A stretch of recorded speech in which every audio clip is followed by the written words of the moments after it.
मैं dining table पर बैठी हाथ में चाय का कप पकड़े चाय का घूंट अपने मुंह के अंदर ले रही थी। एक आंसुओं का गोला था जो मेरे हलक में फंस गया था।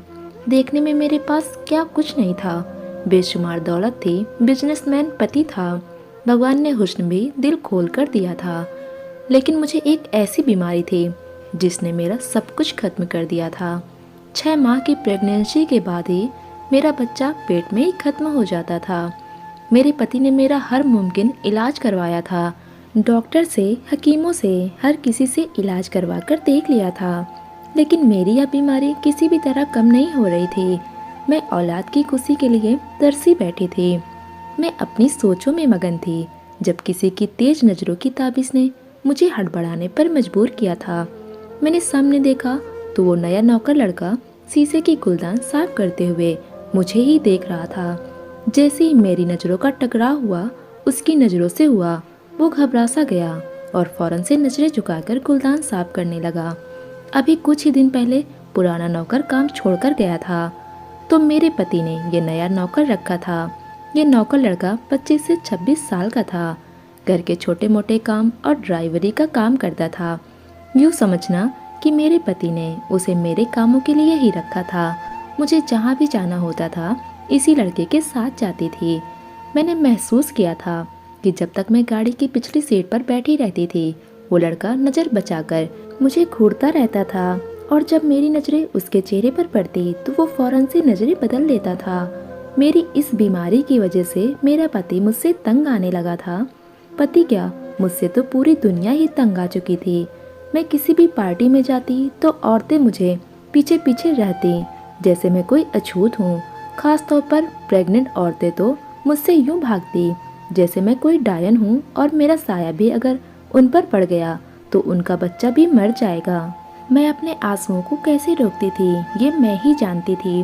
मुझे पार्टी में लोग शायद इसीलिए बर्दाश्त करते थे कि मेरा पति एक कामयाब बिजनेसमैन आदमी था, और उसके संबंध की वजह से लोग मुझे भी बर्दाश्त करने पर मजबूर थे। रात को भी मैं एक पार्टी में गई हुई थी, लेकिन बहुत सी औरतें मुझसे ठीक से बात भी नहीं कर रही थी, क्योंकि सभी जानती थी कि जब भी मैं प्रेग्नेंट होती हूँ तो 6 महीने के बाद ही मेरा बच्चा खत्म हो जाता है। एक औरत के लिए ये एक बहुत बड़ी तकलीफ है। 6 महीने तक वो अपने शरीर में अपनी औलाद को महसूस करे, उसे संभाले, उसके आने का इंतजार करे, और फिर उस बच्चे को हमेशा हमेशा के लिए खो दे। मैंने अपने आंसू पोंछे और हाथ में पकड़ा खाली कप टेबल पर रख दिया। घर में करने के लिए मेरे पास कोई काम भी नहीं था, हर काम के लिए नौकर थे, इसलिए मैं हर समय सोचों का शिकार रहती थी। रात को जब विकास घर आए तो मेरा बुझा चेहरा देखकर उसके माथे पर बर्फ पड़ जाते थे। विकास मेरे पापा के साथ काम करता था। मैंने उसे अपने पापा के ऑफिस में ही देखा था, और फिर मेरे पापा ने उसे खुद मेरे साथ शादी के लिए कहा। उसे भी मेरे साथ शादी करने पर ऐतराज नहीं था। आज हम दोनों की शादी को 8 साल का समय गुजर गया था, और इस 8 साल के समय में मैं 4 बार प्रेग्नेंट हुई थी, लेकिन चारों बार मायूस ही होना पड़ा था। विकास ने मेरा इलाज करवाने के लिए कोई भी कसर नहीं छोड़ी थी। मुझे दूसरे देश तक लेकर गया था, लेकिन मेरी बीमारी ऐसी थी कि खत्म होने का नाम ही नहीं लेती थी। अब तो हर समय विकास भी मुझे ताने देता रहता था, कहता कि 8 साल हो गए हैं लेकिन तुम मुझे एक बच्चे की खुशी तक नहीं दे सकी। मैं तो अब तुमसे मायूस हो चुका हूँ। इतनी सारी जायदाद है मेरे पास, लेकिन इस जायदाद के वारिस की कोई उम्मीद ही नहीं है। मैं क्या करूँगा?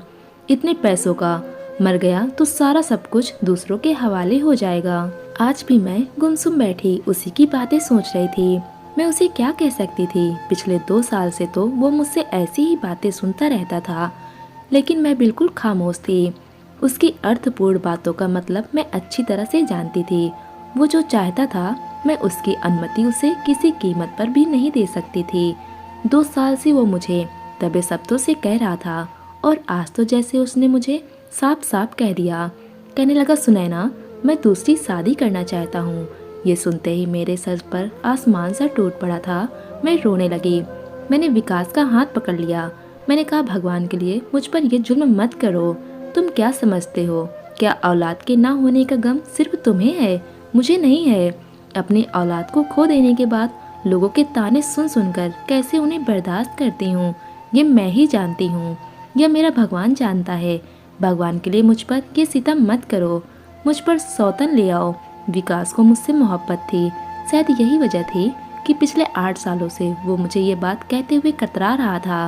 लेकिन बहरहाल था तो एक मर्द ही जो कुछ भी कर सकता था। मैं अपने घर में किसी भी दूसरी औरत को बर्दाश्त नहीं कर सकती थी, ना ही अपना पति किसी के साथ बांट सकती थी। मुझे बस इसी बात का डर था। वो कहने लगा कि तुम औरतों के पास ये प्लस पॉइंट है कि जरा सी बात हो जाए तो तुम रो रो कर अपना दिल का बोझ हल्का कर लेती हो। लेकिन बताओ मैं क्या करूं? मुझे औलाद चाहिए, वो भी हर सूरत में। अगर मैंने और 2 साल भी बेकार कर दिए तो और भी मुश्किल हो जाएगा। मैंने कहा विकास, तुम जैसा चाहो मेरा इलाज करवाते रहो, अभी जो चाहे कर लो। मैंने कभी इनकार नहीं किया, लेकिन भगवान के लिए मुझ पर यह जुल्म नहीं करो। इस बार उसने अपना हाथ मेरे दोनों हाथों से खींचा और उठकर बाहर चला गया। मैं पूरी रात रोती रही। सुबह मेरी आंखें बहुत ज़्यादा सूजी हुई थी। विकास मेरे उठने से पहले ही जा चुका था। मैं कमरे से बाहर आई तो नौकरानी मुझे नाश्ते का पूछने लगी। मैंने कहा मुझे कुछ नहीं खाना, बस एक कप चाय दे दो। मैं हॉल के सोफे पर ही बैठ गई, जहाँ पर वो नौकर लड़का शीशे की टेबल और गुलदान को पड़े उन्हें साफ कर रहा था। मेरी भीगी आंखें देखकर कहने लगा, मैडम जी कोई परेशानी है क्या? आपके साथ आप क्यों रोती रहती हैं, हर वक्त उदास रहती हैं? मैंने गुस्से से देखा और मैंने कहा, अपने काम से काम रखो, मैं कैसी हूँ कैसी नहीं तुम्हें कोई ज़रूरत नहीं है इस बात में दिलचस्पी लेने की। उसने अपने कंधे उठाए और गहरी सांस ली और दोबारा से सफाई करने लगा। नौकरानी ने मेरे सामने चाय रखी और चली गई। मैं चाय का कप पड़ा और पीने लगी। वो लड़का कहने लगा, मर्जी है जी आपकी, लेकिन अगर किसी से अपना गम बांट देंगे तो हो सकता है आपका गम कुछ हल्का हो जाए। उसकी बात ने मुझे चौंका के रख दिया था। मुझे हैरत इस बात की हुई थी कि वो कैसे जानता था कि मुझे कोई गम है। उसे तो अभी आए हुए बस 1 ही महीना हुआ था। फिर मेरे दिमाग में आया कि घर में इतने सारे नौकर हैं, किसी ने बता दिया होगा। दूसरा ख्याल मेरे दिमाग में ये भी आया, हो सकता है अगर मैं इसे अपनी परेशानी बता दूं तो ये मेरी परेशानी का हल बता दे, क्योंकि हो सकता है ये किसी फकीर बाबा को जानता हो जो मेरी इस परेशानी को हल कर दे। मैंने उस लड़के से कहा, इधर आओ, मेरी बात सुनो। मेरा ये कहना था, शायद वो पहले से ही इस बात के इंतजार में था। फौरन से डस्टिंग वाला कपड़ा उसने एक तरफ रखा और मेरे पास आकर जमीन पर बैठ गया। मैंने कहा, तुम्हें कैसे पता कि मुझे कोई परेशानी है और मैं हर वक्त उदास और परेशान रहती हूँ? मेरी बात सुनकर वो थोड़ा शर्मिंदा सा हो गया और अपना सर खुजाने लगा। कहने लगा, वो जी पता चल जाता है, मुझे बड़ा दुख होता है आपके बारे में ये सुनकर। ये जो नौकरानी है ना आपकी, उसी ने बताया था मुझे ये बात। मैंने कहा, तुम्हारे पास इस परेशानी का कोई हल है? मेरी बात पर उसने नजरें झुका ली और कहने लगा, परेशानी का हल तो है, लेकिन छोड़े, आप वो काम नहीं कर सकती। मैंने कहा, ऐसा भी क्या काम है जो मैं नहीं कर सकती? तुम मुझे बताओ। मेरी बात सुनकर वो उठकर खड़ा हुआ। कहने लगा, मैडम जी मुझे पता है वह काम आप नहीं कर सकती। पतिव्रता औरत के लिए ये काम करना नामुमकिन है। ये कहकर वो चला गया और मैं उसे हैरत से देखती रह गई कि भला ऐसा भी क्या काम है जो मैं नहीं कर सकती। मैंने मुश्किल से मुश्किल इलाज करवाए थे, डॉक्टर से या हकीमों से, या फिर कोई पीर फकीर कोई भी होता, मैं उसके पास अपनी तकलीफ को लेकर जरूर जाती थी। हालांकि मैं पढ़ी लिखी औरत थी, लेकिन मैं फिर भी ताबीज पहने बड़े बड़े बाबों को दिखाया। उन्होंने जो जो मुझे करवाया मैंने सब कुछ किया, लेकिन हल कुछ नहीं हुआ था। लेकिन इंसान उम्मीद पर ही जिंदा रहता है। जब उसे नया रास्ता नजर आता है तो एक उम्मीद सी बन जाती है कि शायद इस इलाज से हमारी परेशानी दूर हो जाए। मुझे भी एक उम्मीद की किरण नजर आई थी। मैं सोच चुकी थी कि जिस इलाज के बारे में वो नौकर मुझे कह रहा था मैं वो जरूर करूँगी। अब तो समस्या ये भी थी कि विकास मुझसे दूसरी शादी का खुद अपने मुँह से कह चुका था। मुझे हर कीमत पर औलाद चाहिए थी, चाहे मुझे कोई भी रास्ता चुनना पड़ता। मैं अपने पति को छोड़ नहीं सकती थी, ना ही किसी दूसरी औरत के साथ बांट सकती थी। अगले दिन जब मैं शॉपिंग के लिए घर से निकली तो उसी लड़के के साथ गई थी।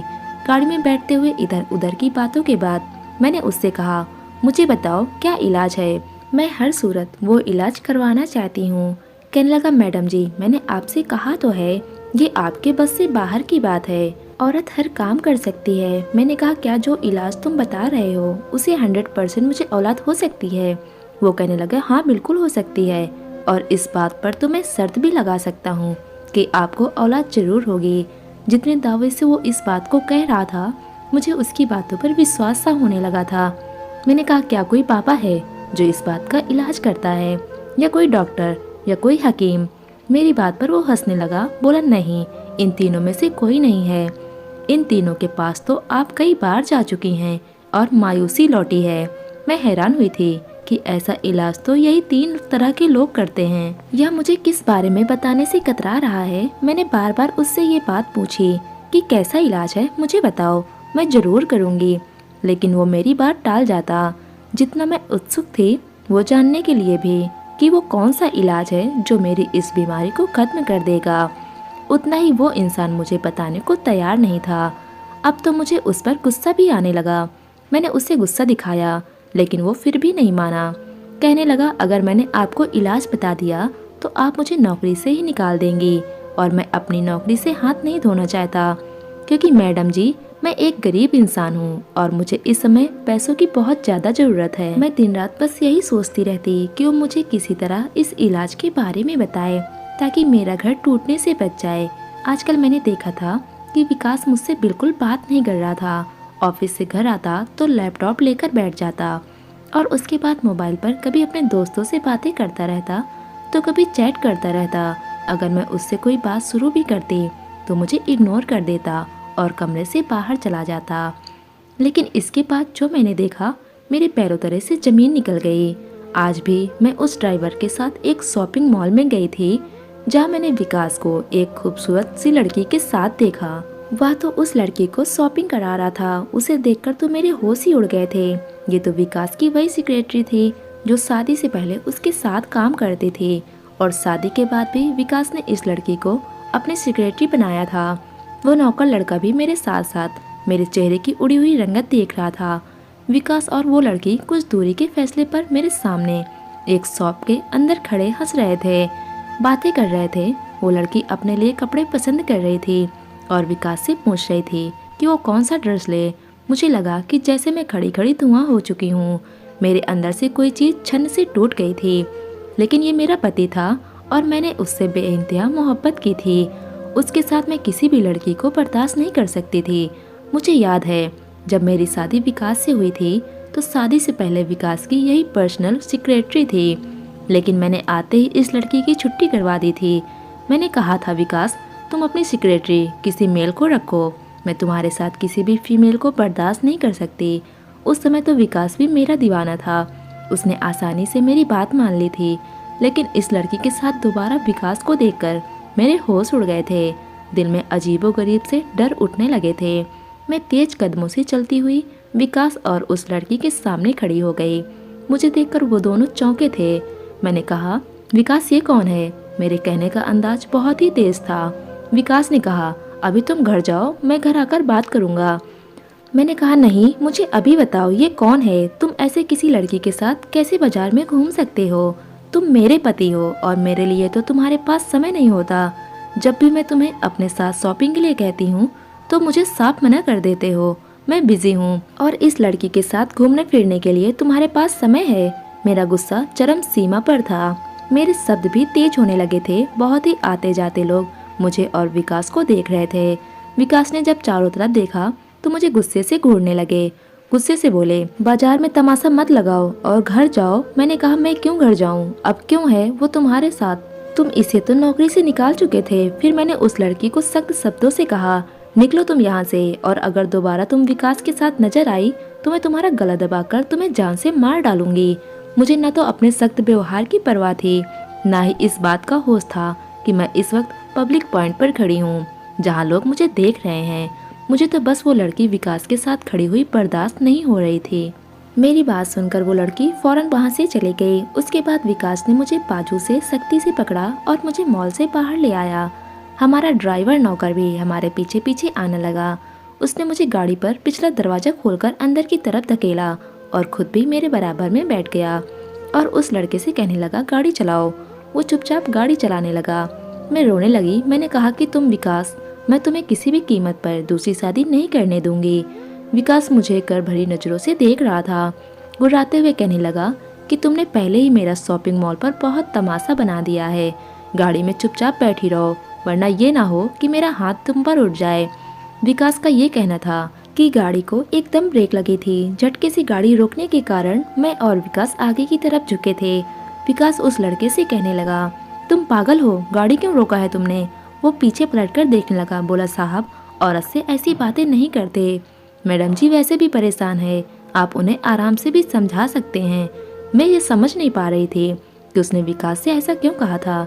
ये मेरा और विकास का मामला था, ये कौन होता था ये सब कहने वाला? यही हाल विकास का भी था। वो तो मुझ पर पहले से ही गुस्सा थे। उस लड़के की बात से वो और भी गुस्सा हो गए और कहने लगे, अपनी औकात में रहो, अपनी औकात मत भूलो। तुम मुझे सिखाओगे कि मुझे अपनी पत्नी से कैसे बात करनी है।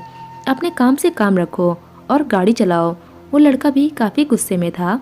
उसने इस बार बड़ी तेज स्पीड में गाड़ी चलाई थी। जैसे ही वो बंगले के अंदर दाखिल हुआ, विकास मुझे कमरे में ले गया। कहने लगा, क्या चाहती हो तुम? अगर तुमने ऐसी तमाशा लगाया तो मैं सचमुच शादी करके किसी लड़की को यहाँ ले आऊँगा। मैंने कहा कि मत भूलो, जिस जायदाद पर तुम इतना अकड़ रहे हो वो सब मेरी है। ये बिजनेस मेरा है, ये बंगला भी मेरा है। आज तक मैंने विकास से ये बात नहीं जताई थी, लेकिन अब जता रही थी। मैंने कहा, तुम शायद भूल चुके हो कि तुम मेरे पापा के छोटे से वर्कर थे। मेरे मुँह से ये बात सुनकर वो कहने लगा, बड़ा घमंड है तुम्हें अपने पैसे पर, इस घर पर। फिर वो मेरे पास आया और चिल्लाकर कहने लगा, तुमने मुझे दिया ही क्या है? एक औलाद तो दे ना सकी तुम। तुम्हें अपने पैसों पर इतना ही घमंड है तो ठीक है, मैं तुम्हें तलाक देता हूँ और तुम्हारी दौलत तुम्हारे मुंह पर मारता हूँ। ये सुनकर तो मुझे लगा जैसे किसी ने मेरे ऊपर आसमान गिरा दिया हो। मैं विकास से ऐसी उम्मीद नहीं कर सकती थी कि वो मुझे तलाक भी दे सकता है। कहने लगा, देखता हूँ कि तुम अपना यह बिजनेस और यह घर कैसे संभालती हो। इंतजार करना, कल ही तलाक के पेपर तुम्हारे घर पहुँच जाएंगे। मैं तो हक्का बक्का से विकास का मुंह देखती रह गई। कुछ समझ नहीं आ रहा था कि क्या बोलूं और क्या ना बोलूं। मुझे पैसों की कोई कमी नहीं थी, मैं बहुत पैसे बना चुका हूँ। ये कहकर वो घर से निकल गया और मैं यूं खड़ी थी जैसे कोई पत्थर की मूरत हो। मुझे ये सदमा ही बर्दाश्त नहीं हुआ। मैं वहीं गिर के बेहोश हो गई। जब मुझे होश आया तो मैं अपने बेड पर लेटी हुई थी और डॉक्टर मुझे चेक कर रहा था। ये नौकर लड़का और घर की नौकरानी अभी मेरे कमरे में मौजूद थे। डॉक्टर ने मुझे होश में देखा तो पूछने लगा कि आपको क्या हुआ था। अब मैं डॉक्टर को क्या बताती कि मैं क्या क्या खो चुकी थी। मैंने कोई भी जवाब नहीं दिया। डॉक्टर कुछ मेडिसिन लिखकर कहने लगा कि इस्तेमाल करें, आप ठीक हो जाएंगी। डॉक्टर घर से जा चुका था। उस लड़के ने घर की नौकरानी से कहा, मैडम जी के लिए फ्रेश जूस लेकर आओ। वो नौकरानी भी कमरे से बाहर निकल गई। वो लड़का मेरे पास आया और कहने लगा, मैडम जी, मुझे पता है आप बहुत बड़े सदमे से गुजर रही हैं। औरत के लिए तलाक बहुत बड़ा सदमा होता है। ये बात सुनकर मैंने अचानक ही उसकी तरफ देखा। वो कैसे जानता था? क्योंकि जो बातें विकास ने मुझे कही वो कमरे के अंदर कही थी। मैंने कहा, तुम ये सब कैसे जानते हो? मेरे कहने का अंदाज बिल्कुल टूटा हुआ सा था। कहने लगा, मुझे आपकी चिंता थी, इसलिए मैं आपके पीछे पीछे हॉल तक आ गया था और आपके कमरे के पास खड़ा हो गया था, क्योंकि साहब जी भी गुस्से में थे और आप भी। मुझे ये डर था कि साहब जी कहीं आप पर हाथ ना उठाएं, इसलिए आपके बीच होने वाली बातें मैं सुन चुका था।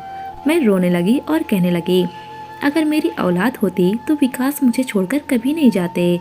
कहने लगा कि अगर आप इलाज करवाएं तो आपको औलाद हो सकती है। मैंने कहा कि अब मैं क्या करूंगी, कैसे इलाज करूंगी और किसके लिए? विकास तो मुझे तलाक देकर जा ही चुका है। मैंने तो तुमसे पहले ही कहा था कि मुझे इलाज बता दो। मैंने बोला आज ही कर लूँगी, लेकिन तुमने बताया ही नहीं। वो कहने लगा, आप मुझसे शादी कर लें, आपको आपके हर सवाल का जवाब मिल जाएगा और औलाद भी। उसकी बात सुनकर मैं सोच में पड़ गई थी कि पहले जब मैंने उसे इलाज का कहा तो वो इनकार करता रहा। जैसे ही विकास ने मुझे तलाक दे दी तो वो कहने लगा, अगर मैं उससे शादी कर लूँ तो मुझे औलाद दे देगा। मेरा सर उसकी बातें सुनकर चकराने लगा था। मैंने उसे कमरे से बाहर भेज दिया, लेकिन कुछ महीनों तक मैं कमरे में बंद रही थी। फिर मैंने सोचा कि उसकी बात मानने में कोई हर्ज नहीं है।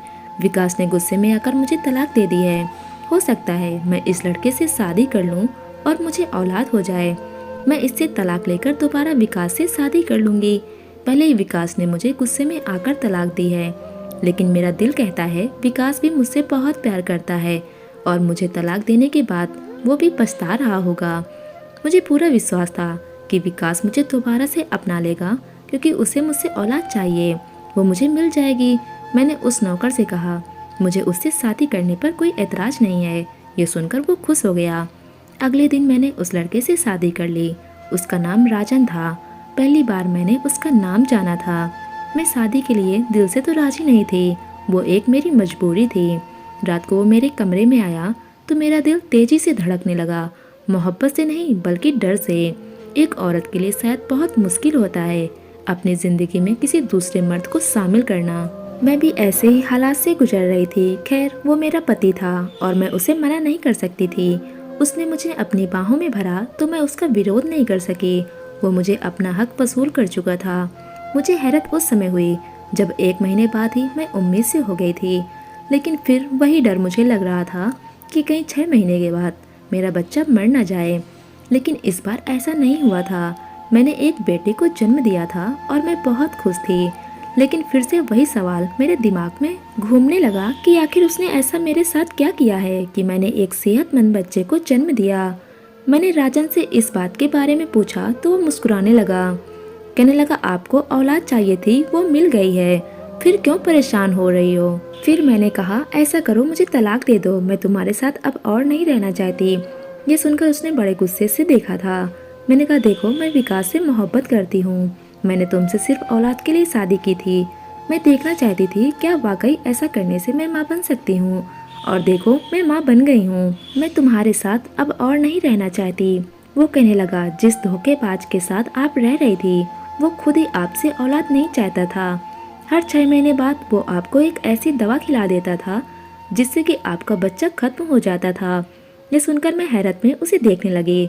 मैंने कहा तुम झूठ बोल रहे हो। कहने लगा मैं सच कह रहा हूँ, आपके पति ने आपसे सिर्फ पैसों के लालच में शादी की थी।